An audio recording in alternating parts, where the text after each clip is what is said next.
Hi friends, hi masters, అందరికీ నా యొక్క హృదయపూర్వక అభినందనలు. మనం సీతాయనంలో బుక్ రీడింగ్లో భాగంగా స్వాధ్యాయంలో మనము ఈరోజు డే 9కి వచ్చేసాం కదండి. సారీ అండి, నిన్న పని మీద ఊరెళ్ళాను, అందుకే నిన్న చేయలేకపోయాను. ఓకే, మనం మిథిలా నుంచి సీత రావటం, బయలుదేరటం అయోధ్యకి తెలుసుకున్నాం కదా. ఇప్పుడు అయోధ్యలో సీత ఏ విధంగా ఇమడటం దాని గురించి తెలుసుకునే ముందు ఈరోజు సెక్షన్ స్టార్ట్ చేసుకునే ముందు ఒక 5 నిమిషాలు ధ్యానం చేసుకుందాం ఫ్రెండ్స్. ఓకే, మరి అందరూ సిద్ధంగా ఉన్నారు కదా. Thank you friends. స్థిరమైన సుఖ ఆసనంలో కూర్చుందాం ఫ్రెండ్స్. వేళ్ళలో వేలు పెట్టుకుందాం, కాళ్ళు రెండు క్రాస్ చేసుకుందాం, మన రెండు కళ్ళను కూడా క్లోజ్ చేసుకుందాం. వెన్నుపూస నిటారుగా ఉంచి శ్వాసతో అనుసంధానం అవుతున్నాం.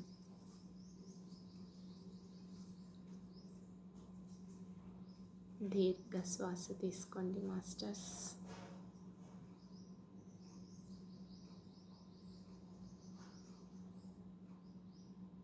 శ్వాసను నెమ్మదిగా బయటికి వదిలేండి. మరి ఒక్కసారి దీర్ఘ శ్వాసను తీసుకోండి.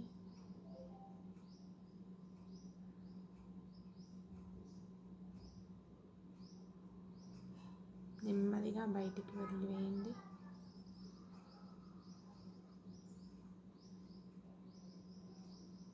మరొక్కసారి నెమ్మదిగా దీర్ఘ శ్వాసను తీసుకోండి మాస్టర్స్.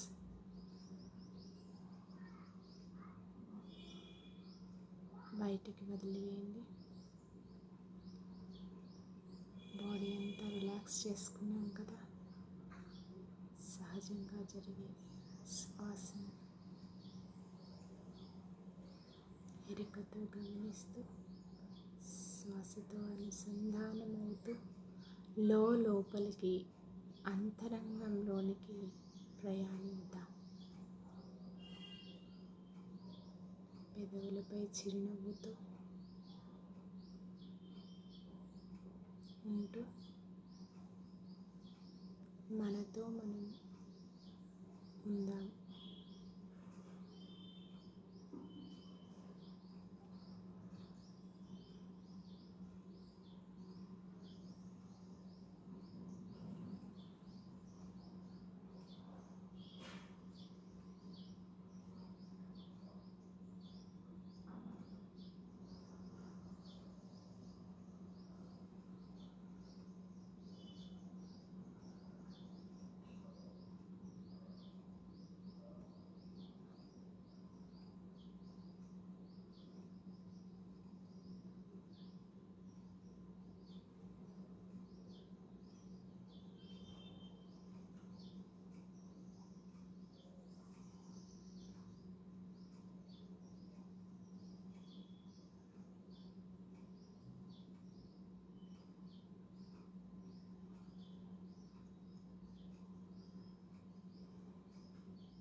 ఓకే మాస్టర్స్, నిదానంగా సహజ స్థితికి వస్తూ రెండు చేతులను విడదీస్తూ మన కంటి మీద పెట్టుకుందాం మాస్టర్స్.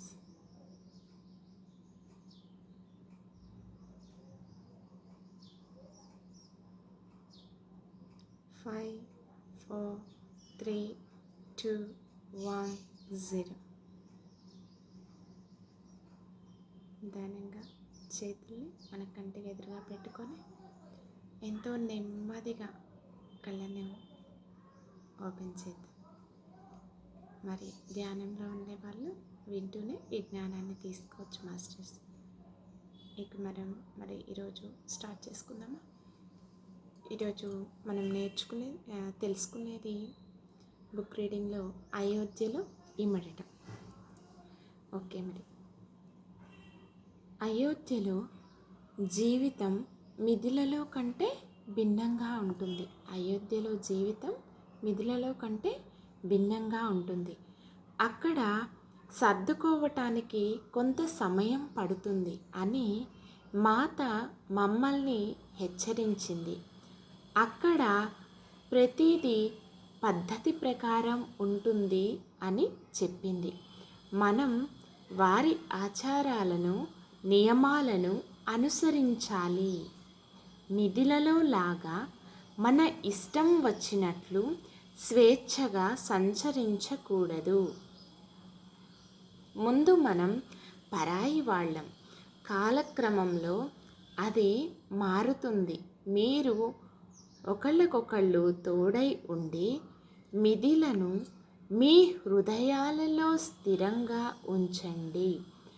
మనకు ఇక్కడ ఉన్న స్వేచ్ఛను మరిచిపోకండి. ఏదో ఒక రోజు ఆ స్వేచ్ఛను మనం అయోధ్య ప్రజలకు కలిగిస్తామని నేను ఆశపడుతున్నాను. ఈ హెచ్చరిక మాటలు తప్ప అయోధ్యలో మాకు జరగబోయే దానికి మేము ఏమాత్రము సిద్ధపడలేదు.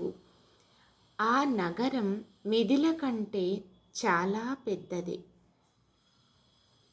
వైభవోపేతమైనది. ప్రతి చోట దాని సంపద ప్రదర్శితమవుతోంది. అది చాలా విస్తరించింది. సంపద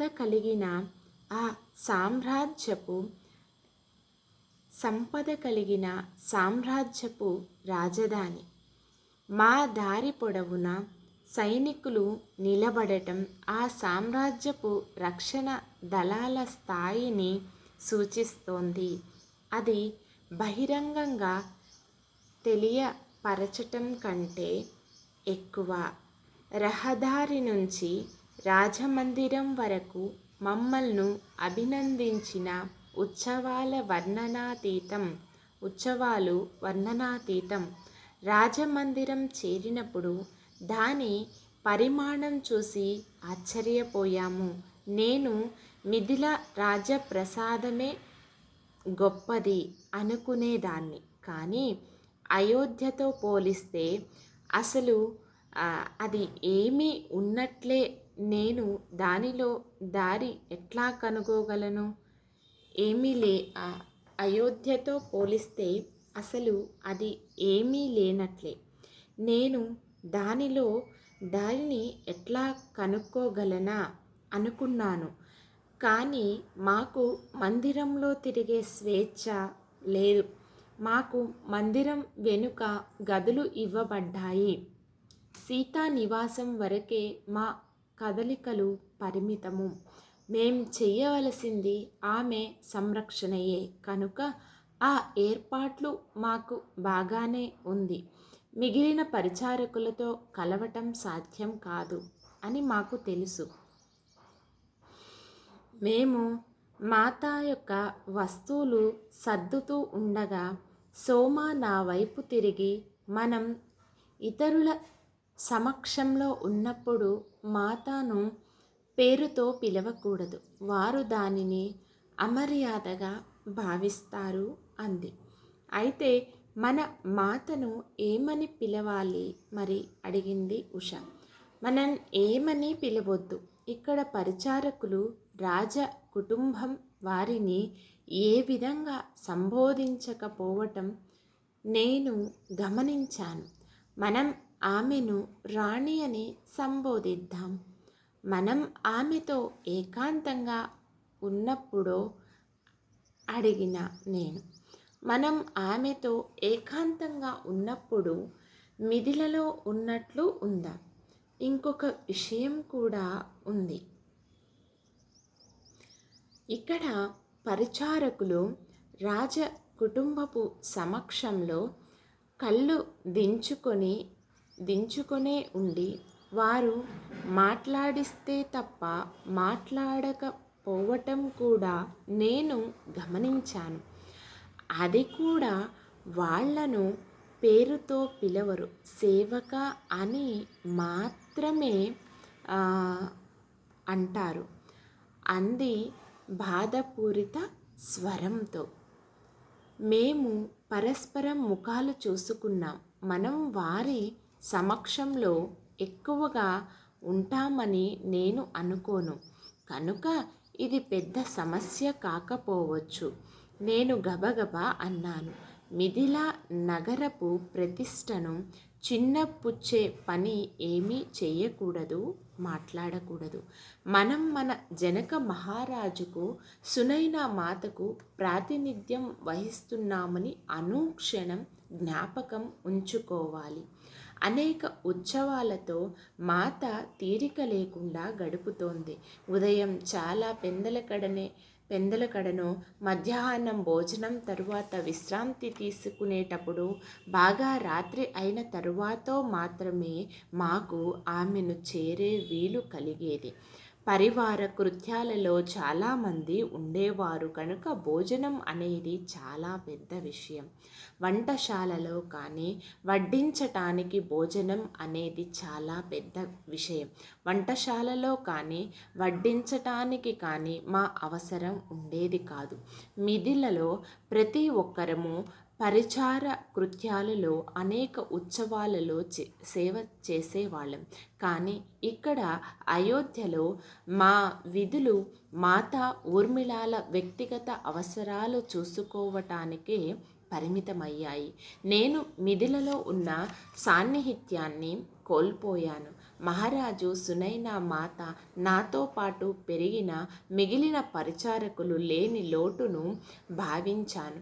రాజప్రసాదం అంతా నింపే మాత నవ్వులు వినటాన్ని, ఏదో ఒక విధంగా రోజంతా ఆమెను చూడటాన్ని, ఆమె చేసిన పనులను గురించి కథలు చెప్పుకోవటాన్ని నేను కోల్పోయాను. రఘువంశ రాజమందిరం చాలా నిరుత్సాహకరమైన ప్రదేశం. మాత ఈ కొత్త వారణానికి చాలా స్పందిస్తోంది అనుకున్నాను, కానీ అడగటానికి అవకాశం లేదు. మేము ఆమెను చూసినప్పుడు మాత్రం ఆమె ప్రశాంతంగానే కనిపించింది. కొన్నిసార్లు శ్రీరామునితో ఆమెను చూసినప్పుడు వారి మధ్య ప్రేమ వికసించటం చూడగలిగాము. వారు పరస్పరము ఎదుటివారి సన్నిధిని ఆస్వాదించేవారు. కానీ సోమ వేరే ఏదో చూసింది. ఒకానొక రోజు నేను ఆమెను, మాత అయోధ్యలో ఇమిడిపోవటం గురించి నీకు ఏమనిపిస్తోంది అని అడిగాను. ఆమెకు ఇక్కడ గొప్ప ఆనందంతో పాటు ఇబ్బంది కూడా ఉంది. మందిరంలోని అనైక్యతను ఆమె గ్రహించింది. అది ఆమె పలికిన కొన్ని మాటల ద్వారా నేను తెలుసుకున్నాను. ఆ అనైక్యతను ఆమెకు బాధ కలిగిస్తోంది అంది సోమ. అనైక్యత నువ్వు ఏమంటున్నావు?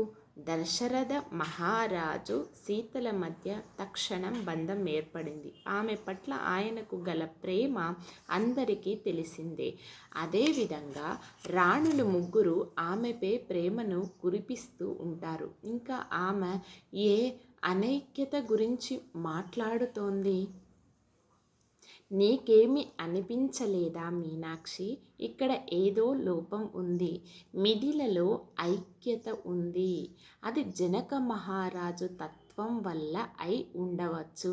ఇక్కడ చూడటానికి వాళ్ళు సన్నిహితంగానే కనిపించినా నాకు వేరే అనిపిస్తోంది. నేను దీన్ని గ్రహించగలిగానంటే నిస్సందేహంగా మాత గ్రహించే ఉంటుంది. ఇక్కడ ఉన్న సమస్యలు ఏమైనప్పటికీ ఆమె పరిష్కరించగలదని ఆశిస్తున్నాను. నేను ఆలోచనల్లో పడ్డాను. పరిచారకులు కొంత చెవులు కొరుక్కోవటం నేను విన్నాను. కానీ మాత మమ్మల్ని పరివార కృత్యపు రాజకీయాలలో జోక్యం చేసుకోవద్దు అని హెచ్చరించటంతో నేను వాటిని పట్టించుకోలేదు. మనం రాజకీయాలకు, దుష్ప్రచారాలకు దూరంగా ఉండాలి. మనం ఇక్కడ విదేశీయులం. మిథిలలో మనకు అటువంటి ఏర్పాట్లు లేవు అని చెప్పింది మాత. ఇంకా ఏదో విషయం ఉంది కొనసాగించింది సోమ. ఆమె భూమిని స్పృశించటానికి, జంతువులు పక్షులతో ఉండటానికి ఆరాటపడుతోంది. మనం వచ్చిన నాటి నుంచి ఆమె రాజమందిరం బయట అడుగు పెట్టలేదు. త్వరలోనే ఏదో ఒక వంకతో మనల్ని పిలుస్తోంది. సోమ అన్నది నిజమే. కొన్ని రోజుల తరువాత మాతకు నగలు తీసుకోవటంలో సహాయం చేస్తుండగా మా వైపు తిరిగి సూర్యోదయానికి ముందు నేను దుస్తులు ధరించే గదిలో కలుసుకోండి అని మెల్లగా చెప్పింది. నేనింకా నదిని కలుసుకోలేదు. మనం మందిరం నుంచి తప్పించుకొని బయటికి వెళ్ళి ఆమెను చూద్దాం. నిశ్శబ్దంగా మనల్ని ఎవ్వరూ ఆపకముందే వెళ్ళాలి. పూజకు కావలసినవన్నీ తీసుకురండి. సూర్యోదయానికి ముందే రోహణ, సోమ, నేను వెళ్ళాం. మాత కూడా మాలాగానే దుస్తులు ధరించి మెల్లి ముసుగుతో మన వెంట్రుకలు ముఖంలో కొంత భాగం కనపడకుండా కప్పుకుంది. ఆమె ఎవరో కనిపెట్టలేరు. మాత ప్రతి ఒక్కరి దగ్గర నదిమ తల్లి కోసం పూల సజ్జ, దీపము ఉన్నాయి. ఊర్మిళను చూసుకోవటానికై ఉష ఉండిపోయింది. మనం వెనుక ద్వారం నుంచి వెళ్దాం. అక్కడ తక్కువ మంది కాపలా వాళ్ళు ఉన్నారు సీత చెప్పింది. నెమ్మదిగా మధ్య దారి నుంచి మెట్ల మీదగా వెనుక ద్వారం వైపు వెళ్ళాము. అక్కడ మమ్మల్ని 2 కాపలా వాళ్ళు ఆపారు. రాజకుమారి సీత మాతో నదీ దేవతకు పూజ చెయ్యమని చెప్పారు. మేము ఎక్కువ దూరం వెళ్ళాం అని సోమ వారితో చెప్పింది. వాళ్ళు మిథిలా నుంచి వచ్చిన పరిచారకులు వారిని వెళ్ళనివ్వవచ్చు. 2వ కాపలాదారుడు అన్నాడు. ఒకసారి రాజమందిరం నుంచి బయటపడ్డాక మేం హాయిగా ఊపిరి పీల్చుకున్నాము. ఒక సురక్షిత ప్రదేశం చేరే వరకు నది ఒడ్డున నడిచి అక్కడ నది దేవతకు పువ్వులు అర్పించి దీపారాధన చేశాము. మాతో మంత్రాలు, స్తోత్రాలు చదివించింది. మాత నీటిలో ప్రవేశించేసరికి సూర్య భగవానుని తొలి కిరణాలు నదికి తాకి నదీ దేవతను పలుకరించాయి. మేము గ్రహించే లోపనే మాత నదిలో మునిగింది. గాలి కోసం పైకి వస్తూ నవ్వుతూ ఆమె మమ్మల్ని పిలిచింది. రండి, నది దేవత మనతో ఆడుకోవాలనుకుంటోంది. ఆమె గంగామాత యొక్క చెల్లెలు. పేరు సరయూదేవి. చక్కగా ఆడగలదు. రోహణ, సోమ మెల్లగా నదిలోకి ప్రవేశించారు. నేను నదిలో మునిగిపోయినప్పటి నుంచి నా అదృష్టాన్ని పరీక్షకు పెట్టకుండా నది నుంచి దూరంగా ఉంటున్నాను. సోమ మునుగుతూ లేస్తూ బయట ప్రదేశాన్ని ఎంతో అద్భుతంగా ఉందో అంది. అది నేను అన్ని మర్యాదల నుంచి స్వేచ్ఛగా ఉండవలసిన సమయం అని సరయూదేవికి తెలుసు. అందుకే ఆమె నన్ను ఇక్కడకు పిలిచింది అంది మాత. ఆమె మిమ్మల్ని పిలిచిందా? సోమ అడిగింది. అవును, అనేక రాత్రులు ఆమె నన్ను పిలవటం విన్నాను. ఆలోచించు, నేనిక్కడకు వచ్చి ఎన్ని నెలలయ్యింది? ఆమెను కలవటానికి రానే లేదు. గత రాత్రి నాకు ఈ ఆలోచన వచ్చే వరకు ఎలా తప్పించుకోవాలో తెలియలేదు. మేము నది వద్ద ఎక్కువసేపు లేము. మిథిలలో మేం పొందే స్వేచ్ఛ ఉల్లాసాలు తిరిగి వచ్చే వరకు మాత్రమే ఉన్నాము. మేము తిరిగి మందిరం ప్రవేశించేసరికి శ్రీరాముడు మాతా దుస్తులు మార్చుకొని గది వద్ద నవ్వుతూ ఎదురు చూస్తుండటం కనపడింది. నీకు నది వద్దకు వెళ్ళాలనిపిస్తోందని నాకు తెలిసినట్లయితే నేను నిన్ను అక్కడికి తీసుకొని వెళ్ళేవాడిని అని ఆయన ఆమెతో అన్నారు. ఇన్ని ఆంక్షలతో ఉండటానికి నువ్వు అలవాటు పడలేదని నాకు తెలుసు. త్వరలోనే మనం అడవికి వెళదాం. మాత తన దుస్తులు మార్చుకోవటంలో మా సహాయం అవసరం లేదని సూచించగా వారిద్దరినీ అక్కడ వదిలి మేము చల్లగా జారుకున్నాం. కొన్ని రోజులలో సోమ వెంట రాగా శ్రీరాముడు సీత అడవికి వెళ్ళారు. వాళ్ళు వెళ్ళేటప్పుడు సీత తన పాదరక్షకులు తీసి పట్టుబట్టి రథం దిగి నడిచింది. ఇది రథంలో వెళ్ళినట్లుగా ఉండదు. ప్రతివారు భూమి స్పర్శను అనుభూతి చెందాలి అంది ఆమె. సోమ వారి కోసం రథం దగ్గర ఎదురు చూస్తూ ఉంది. వాళ్ళు చాలాసేపు రాలేదు. మాత ఆ మొక్కలు జంతువులు అన్నింటితో సన్నిహిత్యం ఏర్పరచుకుంటోందని నాకు తెలుసు. అయితే వారు అడవి నుంచి వచ్చేసరికి మాత మౌనంగా ఉందని చెప్పింది సోమ. తరువాత ఆమె మానవ ఆక్రమణల గురించి నాతో చెప్పి ఒక సంతులనం పెరుగుతున్న మానవ అవసరాలకు మిగిలిన జీవరాశులకు మధ్య ఏర్పడాలి. ఆ సంతులనం లేకపోతే సహజమైన ఐక్యత నశించిపోతుంది అని చెప్పింది. ఆమె చెప్పింది సరి అయినదే. సోమ ఊహల్లో తేలింది. మాత మిథిలలో అటువంటి సంతులనాన్ని తీసుకువచ్చింది. కానీ ఇక్కడ అయోధ్యలో ఆమెకు అభిప్రాయం వెళ్ళిబుచ్చే అవకాశమే లేదు. సోమ చెబుతోంది దేని గురించో పూర్తిగా అర్థం చేసుకొని మేము పరస్పరం ముఖాలు చూసుకున్నాం. జనక మహారాజు తరువాత ఏం మాట్లాడినా మాతాయే. ఆమె వివేకాన్ని అందరూ గౌరవించేవారు. కానీ అయోధ్యలో విషయాలు వేరు. ఇక్కడి జీవితం ఎంతో క్లిష్టం. ఇక్కడ అనేక భిన్న అభిప్రాయాలు వ్యక్తపరచబడతాయి. ఇవి పోటీ పడే శక్తి కేంద్రాలు. ఈ ఇతర తెగలను పణంగా పెట్టి ఆర్య సంస్కృతికి ప్రాధాన్యత ఇవ్వబడింది. మాకు అప్పటికీ తెలియని విషయాలు అక్కడ ఎన్నో ఉన్నాయి. ఆమె అక్కడకు వెళ్ళబోయే ముందు రాత్రే ఈ సంఘటనలు దారి తీసిన కారణాల గురించి మాతో చెప్పింది. అది మాకు భయం కలిగించినప్పటికీ ఆర్య సంస్కృతి విస్తరణకు నాయకత్వం వహిస్తున్న ఋషులు మునులచే స్వాగతించబడింది. మాత ఎంత ఆనందంగా ఉంది. ఇంత ఆనందంగా ఆమె ముందు ఎప్పుడూ చూడలేదు. అరణ్య సందర్శన తరువాత కొద్ది వారాలకు నేను ఈ మాటలు సోమాతో అన్నాను.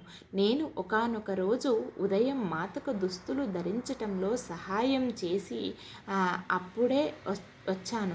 చూడబోతే సోమ యొక్క ముఖం మీద నవ్వు జాడ కనపడలేదు. ఆమె అంత గంభీరంగా చాలా అరుదుగా ఉంటుంది.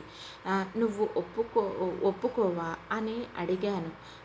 ఆమె ముఖం మృదువుగా మరి తల ఊపింది. ఆమె మౌనాన్ని అంగీకారంగా భావిస్తూ మళ్ళీ రెట్టించాను. క్రిందకి చూస్తూ నువ్వు సీతామాత యొక్క బాహ్య వ్యక్తీకరణలు చూస్తున్నావు. ఆమె ప్రపంచానికి చూపించే ముఖాన్ని చూస్తున్నావు మీనాక్షి. నేను ఈ ఉపరితలం కింద జరుగుతున్న దానిని చూస్తున్నాను అని బదులు ఇచ్చింది. నువ్వనేది ఏమిటి అని అడిగాను నేను. ఆమె సంతోషంతో ఉరకలేయటం అనేది బహుశా తాను ఇక్కడి నుంచి వెళ్ళబోయే ముందు తాను వదిలి వెళ్ళాలని కోరుకునే ముద్ర అయి ఉండవచ్చు. ఈ విచారం నిండిన మందిరంలో ఆమె తన సంతోషాన్ని కొంత వదిలిపెడదాం అనుకొని ఉంటుంది. వదిలిపెట్టడం విచారం దేనిని? మహారాణి కైకేయి చూపించే క్రూరత్వాన్ని నువ్వు గమనించలేదా? ఆమె చూపులలోని దైన్యాన్ని నువ్వు చూడలేదా? నేను అయోమయంలో పడి ఆమె చెప్పిన మాటలు అర్థానికి మూగబోయి సోమా వైపు తదేకంగా చూశాను. అవేమీ పట్టించుకోకు. మనం మన సమయాన్ని హాయిగా గడుపుదాం అంది సోమ. నీకేం తెలిసింది సోమా? ఎవరు చెప్పారు? స్థిరంగా గట్టిగా ప్రశ్నించాను. పరివార కృత్యాల పరిచారకులు చెప్పుకొనే ఉబుసుపోక కబుర్లు వినవద్దని మాత మమ్మల్ని హెచ్చరించింది. మా అందరికీ ఈ సూచనలను సోమాయ శ్రద్ధగా పాటిస్తోంది. ఆమె చాలా అరుదుగా వారితో కలిసేది. ఈ చెడ్డ మాటలకు ఆమెను అనుమానించవలసిన అవసరం లేదు. ఆమె ఎటో చూస్తోంది. మొట్టమొదటిసారిగా నేను ఆమె కళ్ళల్లో నీళ్లను చూశాను. నా ఆలోచనలను నేను అదుపు చేసుకోలేకపోయాను. ఆ రోజు సాయంత్రం నేను సోమ మాత దుస్తులు ఆభరణాలను సర్దటానికి వెళ్ళినప్పుడు మాత నుంచి ప్రవహించే ఉల్లాసం నా మనస్సును నెమ్మదింపచేసింది. సోమ కూడా తన సాధారణ స్థితికి వచ్చినట్లు కనిపించింది. ఆ రాత్రి నేను నా చిన్న గదిలో కూర్చుని సోమాను మాత పట్ల ప్రత్యేకంగా అంతర్దృష్టి కలిగి ఉండి మాలో ఎవ్వరికీ తెలియని లేదా అర్థం కాని అంతర్బంధం ఉన్నప్పటికీ ఈసారి ఆమె చెప్పేది పొరపాటేమో అనుకున్నాను. ఇక్కడ లేనిదేదో ఆమె ఊహిస్తుంది అని దానిని నేను నా మనస్సు నుంచి తీసివేశాను. కానీ కొన్ని రోజుల తరువాత మాత్రమే అయోధ్య రాజ్యం తలకిందులవ్వబోతుంది.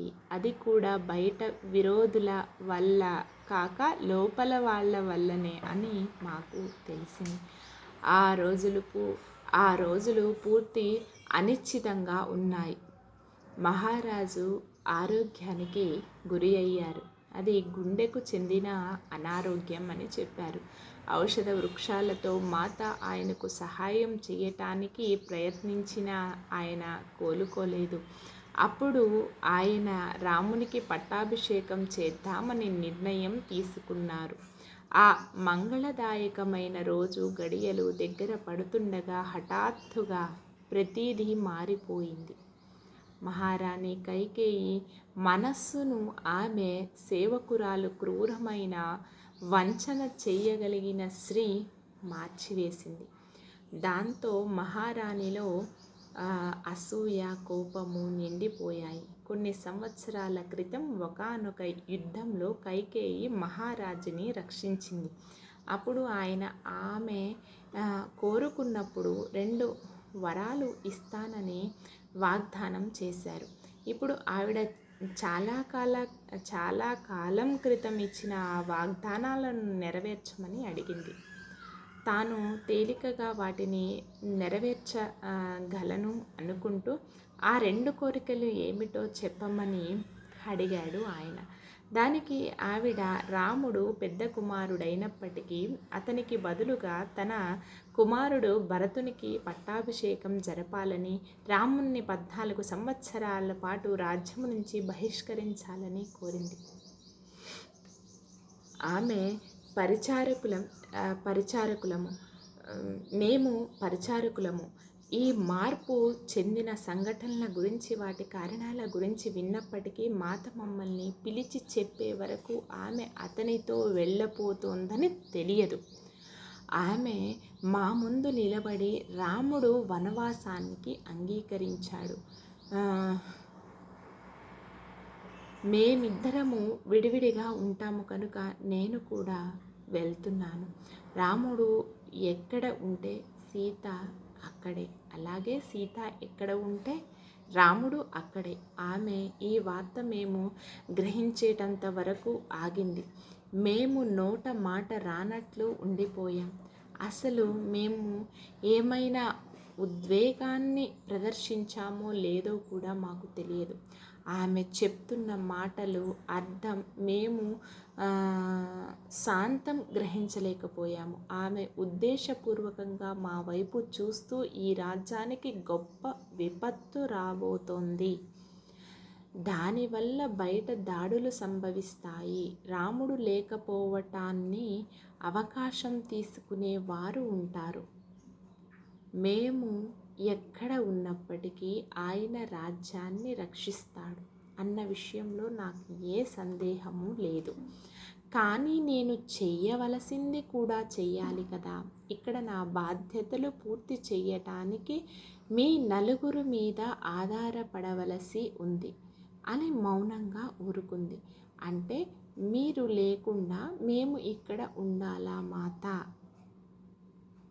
అని ప్రశ్నార్థకంగా అడిగాను నేను. మేము మిథిలకు వెళ్ళిపోతామేమో అనుకున్నాను. ఆమె తల ఆడిస్తూ ఊర్మిళ ఇక్కడే ఉంటుంది, నువ్వు ఆమె పనుల్లో సహాయం చేయాలి, అంతేకాదు ఇక్కడ నా ఉనికిని కూడా వీలైనంతగా పరిరక్షించు అంది. మాత మీరెంత కాలం దూరంగా ఉంటారు? ఉష వణికే గొంతుకతో అడిగింది. మాత వెంటనే సమాధానం చెప్పలేదు, కానీ నెమ్మదిగా 14 సంవత్సరాలు అని చెప్పింది. మాత 14 సంవత్సరాలా? మీరు లేకుండా అంతకాలం జీవించేది ఎలా అని అయోమయంగా అడిగాను. నువ్వు నేను లేకుండా ఉండవు మీనాక్షి, నువ్వు నా భౌతిక ఉనికిని దాడి చేయగలగటం నేర్చుకోవాలి. నేను ఇక్కడ నీతో ఉన్నప్పుడు సేవ చేయటం తేలికే, కానీ ఇప్పుడు నువ్వు ఇక్కడ నా భౌతికమైన ఉనికి లేకపోయినా సేవ చేయటం నేర్చుకోవాలి. నాకు అర్థం కాలేదు అన్నాను నేను అయోమయంగా. ఒకానొక పెలవమైన నవ్వుతో ఏదో ఒకరోజు తెలుసుకుంటావులే అంది. మీరు ఎప్పుడు వెళతారు మాత? ఏదో ఒకరోజు తెలుసుకుంటావులే అంది. మీరు ఎప్పుడు వెళతారు మాత? సోమ నిర్భరంగా అడిగింది. రేపు ఉదయం. అయితే నేను వెళ్ళి సిద్ధం కావాలి అంటూ సోమ వెళ్ళబోతుండగా మాత ఆమె చెయ్యి పట్టుకొని ఆపి, సోమా, ఇప్పుడు నువ్వు నాతో రావటం లేదు. నాకు అడవిలో కంటే ఇక్కడ నీ అవసరం ఎక్కువగా ఉంది. ఈ పరివార కృత్యాలలో నా ఉనికిని నువ్వు నిలిపి ఉంచు. మీరందరూ ఇక్కడ ఉండటం నాకు అవసరం. మీరు నా ఉనికిని నిలిపి ఉంచుతూ త్వరలో గందరగోళం వైపు విసిరివేయబడుతున్న ప్రజలను ఉన్నతీకరించటానికి ప్రయత్నించటం ద్వారా మీరు నాకు ఎక్కువ సేవ చేయగలరు. అది చాలా త్వరగా సంభవిస్తుందా మాత? మనకు సంసిద్ధపడే సమయమే లేదా? అడిగాను నేను దిగ్భ్రాంతితో.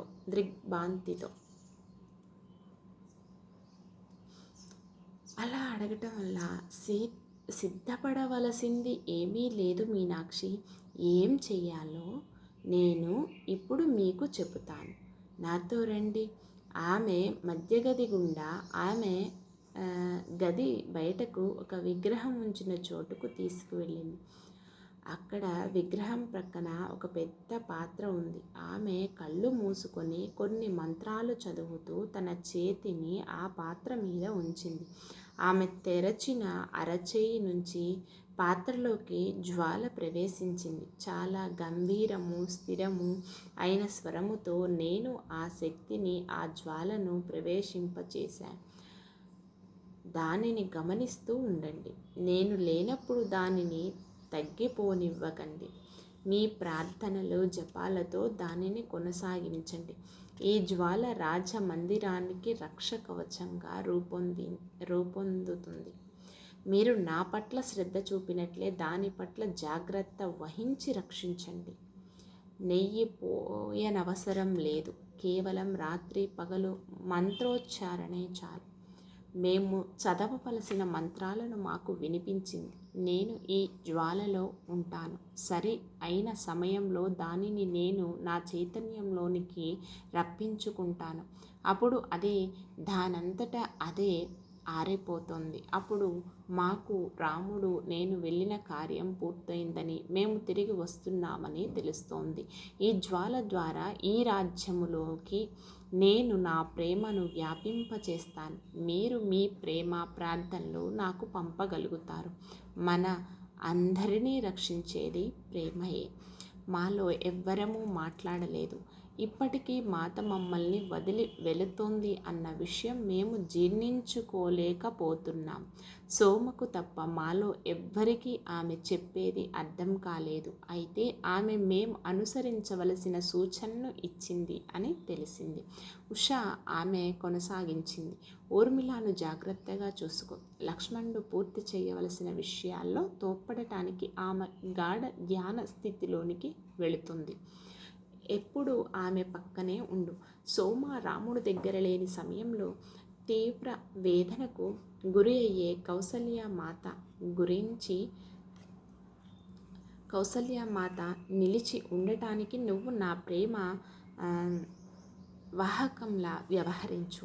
నన్ను సేవించినట్లే ఆమెను సేవించు. సోమ తల ఊపింది. రోహణ, నువ్వు సుమిత్ర మాతకు నా ప్రేమను మనశ్శాంతిని అందించు. సుమిత్ర లక్ష్మణుని తల్లి. ఆమె ఆధ్యాత్మికంగా పురోగతి చెందినది. మహాదేవునిపై ఆధారపడుతోంది. ఆమె పూజలలో సహాయపడు. తరువాత ఆమె నా వైపు తిరిగింది. ఆమె నా వైపు సాలోచనంగా చూస్తుండగా, మీరు వెళ్ళిన తరువాత నేను మీకెలా సహాయపడగలను అని ఎక్కిళ్ళు పెట్టే స్వరంతో అడిగాను. ఆమె నెమ్మదిగా బదిలిస్తూ, మాత కైకేయిని చూసుకోవటానికే కానీ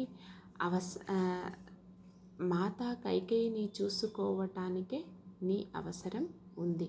నేను భయంగా చూశాను కానీ ఏమీ మాట్లాడలేదు. ఆమెకు అత్యంత జాగ్రత్త అవసరం. ఆమెను అందరూ అసహ్యించుకొని వెలివేస్తారు. ఆమె మళ్ళీ స్పృహలోకి వచ్చిన తరువాత తనను తానే క్షమించుకోలేదు. రాముడు ఆమెను ఎంతగానో ప్రేమిస్తాడు. ఆమె తిరిగి స్పృహలోకి వచ్చి తన హుందాతనాన్ని, విలువను మళ్ళీ పొందాలనుకుంటాడు. మాత ఆమె ఇదంతా చేసిన తరువాత కూడానా?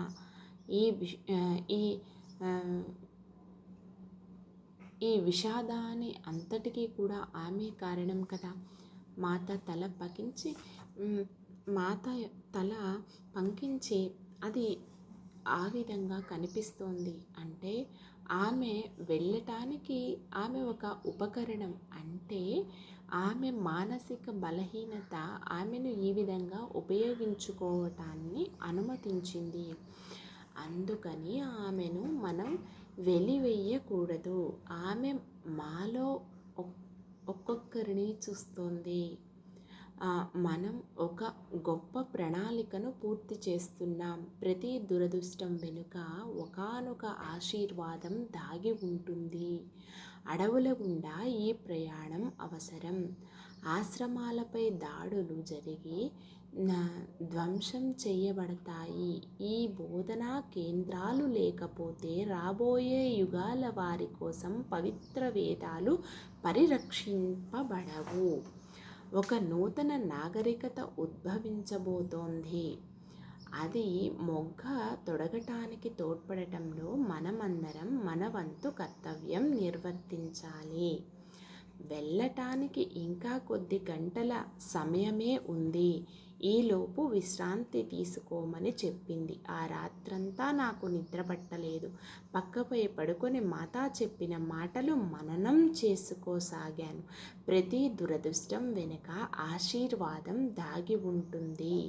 ఆమె ఇంతకు ముందు మిథిలలో కూడా ఇది నాకు చెప్పింది. అయితే మనం దానికోసం వెతకటం అవసరం. అది ధోరణి మీనాక్షి. ఏ దృష్టితో జీవితాన్ని చూస్తామో అది మన దురదృష్టాన్ని ఆశీర్వాదముగా మార్చుకోవటాన్ని నిర్ణయిస్తుంది. అయితే మా నెత్తి మీద పడిన విషయాల వెనుక నేను ఏ ఆశీర్వాదాన్ని కనుగొనలేకపోయాను. ఆ తరువాత ఆ రాత్రంతా దశరథ మహారాజు శ్రీరాముణ్ణి వెళ్ళవద్దని ప్రార్థిస్తూనే ఉన్నారని విన్నాను. శ్రీరాముడు తనకు తన ధర్మం పాటించటం తప్ప వేరే మార్గం లేదు అని పదే పదే చెప్పిన తరువాత మహారాజు సీతను రామునితో వెళ్ళవద్దు అని బ్రతిమాలారు. తమ కుమార్తె వనవాసానికి వెళ్ళిందని జనక మహారాజుతో మేం ఎలా చెప్పగలం అని మహారాణి కౌసల్య అంది. సీత, నేను ఆయన ఆశీర్వాదాన్ని అప్పటికే అడిగాను కానీ పొందాను అని చెప్పింది. ఆయన ఇచ్చారా? మహారాణి కౌసల్య అపనమ్మకంగా అడిగారు. సీత తల పంకించింది. ఆయనతో సమాచారం నేర్పాలంటే నాకు ఆయన భౌతిక ఉనికితో పని లేదు. ఆయన ఆశీర్వాదం లేకుండా నేను ఎన్నడూ ఎటువంటి చర్య తీసుకోను. జనక మహారాజే ఆశీర్వాదం ఇచ్చినప్పుడు మిథిలా నుంచి వచ్చిన నా వంటి పరిచారక చెప్పేది ఏముంది? అదంతా గొప్ప మేలు కోసమే అనుకోవటం తప్ప. చాలా వేగంగా ఉషోదయమైంది. వారు వెళ్ళటం చూడటానికి రాజమందిరం ముందు అందరూ గుమ్మిగూడారు. శ్రీరాముడు, లక్ష్మణుడు, సీతామాత ఋషుల వస్త్రాలు ధరించి వర్షానికి బదులుగా విచారం నేలను ముంచెత్తి భూమి దుఃఖిస్తున్నట్లు కనిపించింది. మేమందరము బాధతో బరువెక్కాము. కానీ సీతామాత, శ్రీరాముడు ప్రశాంతంగా కనిపించారు. ఆ ముగ్గురు ఋషులు కుటుంబానికి వీడ్కోలు చెప్తుండగా మేము పరిచారకులం నలుగురము పక్కన నిలబడ్డాము. మాకు మాతతో మాట్లాడే అవకాశం వస్తుందని మేము అనుకోలేదు. కానీ ఆమె పక్కకు నడిచి మా వద్దకు వచ్చి మా అందరితోనూ చేతులు కలిపింది. మేమందరం మీరందరూ నాకు చక్కగా సేవ చేశారు. అదేవిధంగా కొనసాగిస్తారని నాకు తెలుసు. నా ప్రేమ ఎప్పుడూ మీతో ఉంటుంది అని నిదానంగా చెప్పింది.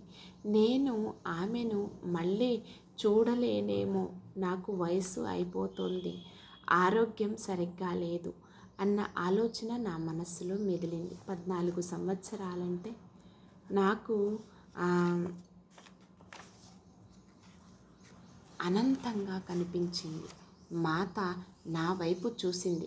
ఆమె స్వరం నా లోపల, మీనాక్షి, నేను నిన్ను మళ్ళీ చూస్తాను. నేను నిన్ను మళ్ళీ చూస్తాను, నీకు మాట ఇస్తున్నాను అని చెప్పటం నేను విన్నాను. తర్వాత విడిపోతున్న చూపుతో ఆమె వెనక్కి తిరిగి నడిచింది.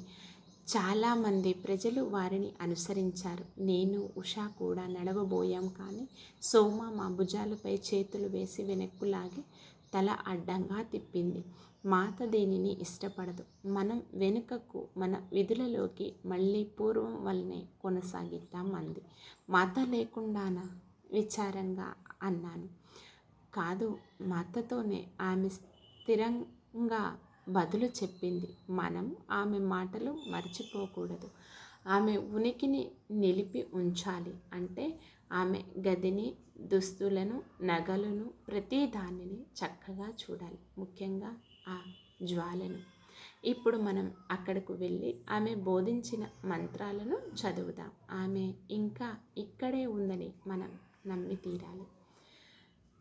ఇది అయోధ్యలో ఇమిడటం గురించండి ఈరోజు బుక్ రీడింగ్ కంప్లీట్ చేసుకుందాం. కంప్లీట్ చేసుకునే ముందు ఈ జ్ఞానాన్ని పూర్తిగా సంపూర్ణంగా మనలో నింపుకోవటం కోసం చివరిగా 1 నిమిషం ధ్యానం చేద్దాం మాస్టర్స్. కంటిన్యూ చేసే వాళ్ళు అలానే చేయండి. సో ధ్యానంతో క్లోజ్ చేసుకుందాం. Thank you masters. Thank you for your cooperation.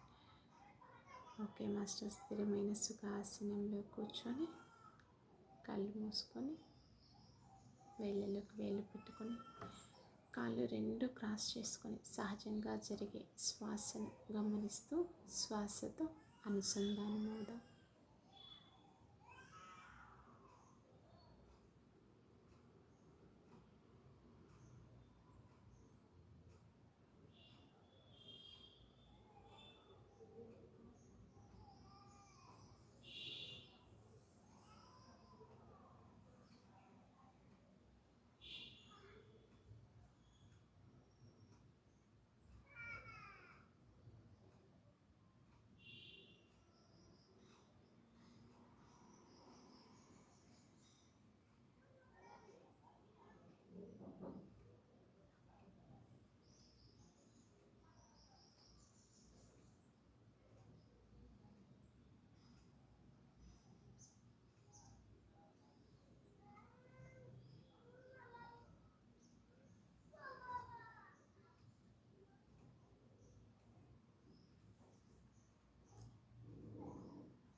సహజ స్థితికి వస్తూ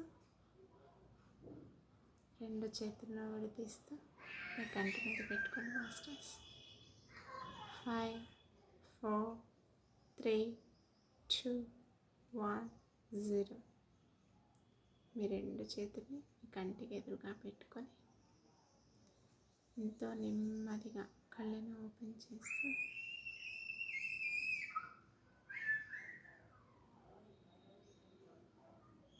మీ 2 చేతులను మీరు చూసుకోండి. ఓకే మాస్టర్స్, రేపు సెక్షన్లో మళ్ళీ కలుసుకుందాం. Thank you.